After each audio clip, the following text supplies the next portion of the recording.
বাঙালি হিন্দু বিয়ের কথা উঠলেই চোখের সামনে ভেসে ওঠে শঙ্খধ্বনি, মঙ্গলঘট, ফুল, সিঁদুর আর তার সঙ্গে এক বিশেষ শব্দ, উলুধ্বনি।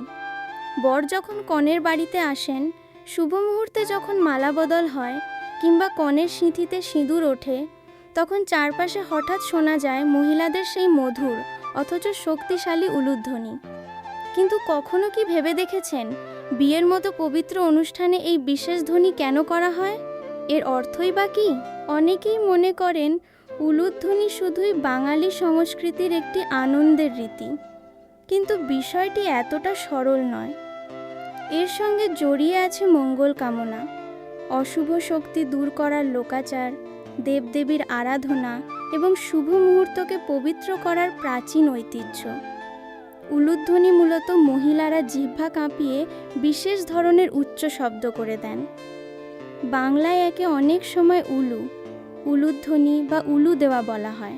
বিশেষ করে বিবাহ, পূজা, অন্নপ্রাশন, গৃহপ্রবেশের মতো শুভ অনুষ্ঠানে এর প্রচলন দেখা যায়। প্রাচীন ভারতীয় সংস্কৃতিতে ধ্বনির বিশেষ গুরুত্ব রয়েছে। মন্ত্রোচ্চারণ, শঙ্খধ্বনি, ঘণ্টার ধ্বনি সব কিছুর ক্ষেত্রেই মনে করা হয় পবিত্র ধ্বনি পরিবেশকে শুভ ও আধ্যাত্মিক আবহে পূর্ণ করে। সেই ঐতিহ্যের সঙ্গেই উলুধ্বনির সাংস্কৃতিক সম্পর্ক দেখতে পাওয়া যায়। বিয়ের ক্ষেত্রে উলুধ্বনি দেওয়ার অন্যতম প্রধান উদ্দেশ্য হল শুভ মুহূর্তকে ঘোষণা করা, অর্থাৎ এখন একটি অত্যন্ত গুরুত্বপূর্ণ এবং মঙ্গলময় কাজ সম্পন্ন হতে চলেছে। তাই উলুধ্বনি যেন চারপাশের মানুষকে জানিয়ে দেয় এই মুহূর্তটি সাধারণ কোনো মুহূর্ত নয়, এটি নতুন জীবনের সূচনা। আরেকটি প্রচলিত বিশ্বাস হল উলুধ্বনির তীব্র শব্দ অশুভ শক্তিকে দূরে সরিয়ে দেয়। লোকবিশ্বাস অনুযায়ী কোনো শুভ কাজের সময় অশুভ দৃষ্টি বা নেতিবাচক শক্তি যেন বাধা সৃষ্টি করতে না পারে, সেই উদ্দেশ্যেও এই ধ্বনি করা হয়। তবে এখানে একটি বিষয় মনে রাখা দরকার, এটি মূলত ধর্মীয় লোকাচার ও সাংস্কৃতিক বিশ্বাস। সব হিন্দু শাস্ত্রে উলুধ্বনিকে একইভাবে নির্দিষ্ট বিধান হিসেবে পাওয়া যায় না। বাঙালি সমাজে উলুধ্বনির সঙ্গে নারী শক্তির একটি বিশেষ সাংস্কৃতিক প্রতীকী সম্পর্কও তৈরি হয়েছে, কারণ সাধারণত বাড়ির মহিলারাই উলুধ্বনি দেন। কনের জীবনের নতুন অধ্যায় শুরু হওয়ার সময় পরিবারের মহিলারা উলুধ্বনির মাধ্যমে যেন তাঁকে আশীর্বাদ ও শুভকামনা জানান। ভাবুন তো, একটি মেয়ে আজ তার পরিচিত সংসার ছেড়ে নতুন একটি পরিবারে প্রবেশ করতে চলেছে।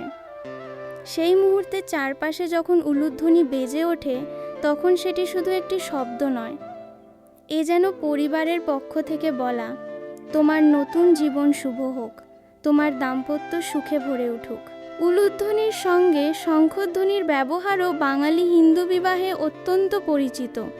শঙ্খকে হিন্দু ধর্মীয় সংস্কৃতিতে অত্যন্ত পবিত্র মনে করা হয়। পূজা পার্বণে শঙ্খ বাজানোর মাধ্যমে শুভ পরিবেশ সৃষ্টি করার ঐতিহ্য রয়েছে। তাই বিয়েতে শঙ্খ ও উলুধ্বনি একসঙ্গে মিলিত হলে পুরো পরিবেশে একটি বিশেষ মঙ্গলময় আবহ তৈরি হয়। আরও একটি গুরুত্বপূর্ণ বিষয় হল, বিয়ে শুধু দুজন মানুষের সম্পর্ক নয়, হিন্দু ধর্মীয় ঐতিহ্যে এটি একটি সংস্কার।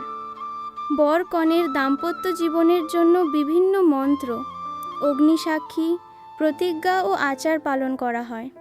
সেই পবিত্র অনুষ্ঠানের মধ্যে উলুধ্বনি আনন্দ, মঙ্গল এবং সামাজিক অংশগ্রহণের একটি শক্তিশালী প্রকাশ। তবে উলুধ্বনির উৎপত্তি নিয়ে বিভিন্ন লোক সংস্কৃতি ও আঞ্চলিক ব্যাখ্যা রয়েছে।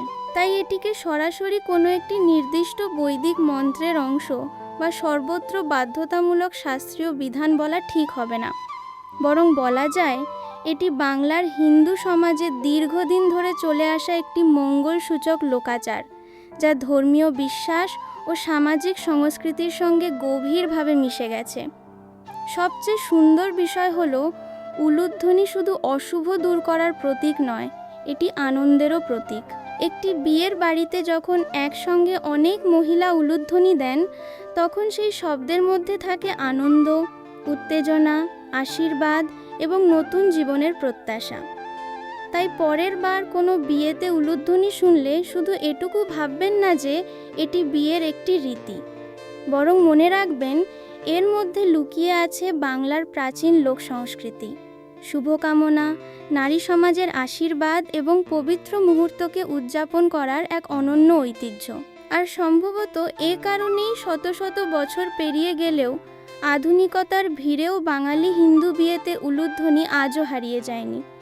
কারণ এটি শুধু একটি শব্দ নয়, এটি এক পরিবারের আনন্দ, এক নারীর নতুন জীবনের সূচনা এবং শুভ ভবিষ্যতের জন্য সবার সম্মিলিত আশীর্বাদের প্রতীক।